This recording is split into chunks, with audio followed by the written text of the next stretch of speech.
ওম নমো নারায়ণায় নমস্কার। মাঙ্গলিক ক্রিয়া সম্বন্ধে অনেকে অনেক কথাই বলে, তবে আপনারা জেনে যান যে লগ্ন দ্বিতীয়, চতুর্থ, সপ্তম, অষ্টম, দ্বাদশে যে কোনো মিলেফিক প্ল্যানেট থাকলে সেই জায়গাগুলোর প্রভাব নিতে হয়।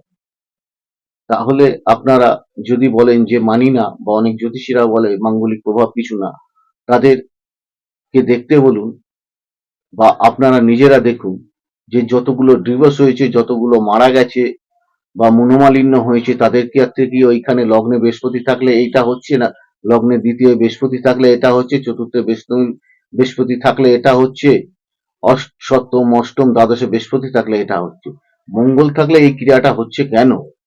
আপনাদের মনে প্রশ্ন আসে না? যে কি বললো, নেচে উঠলাম কেন? ওখানে কি বৃহস্পতি শুক্র অবস্থান করছে বলে আপনার জীবনের এই অশুভ প্রভাবগুলো আসছে? মিলিয়ে দেখুন না নিজেদের, আশেপাশে কাউকে মিলিয়ে দেখুন মিলছে কিনা। তারপরে কমেন্ট সেকশনে যান, অনুষ্ঠানগুলো দেখুন, লাইক শেয়ার সাবস্ক্রাইব করুন, ভালো থাকুন, সুস্থ থাকুন।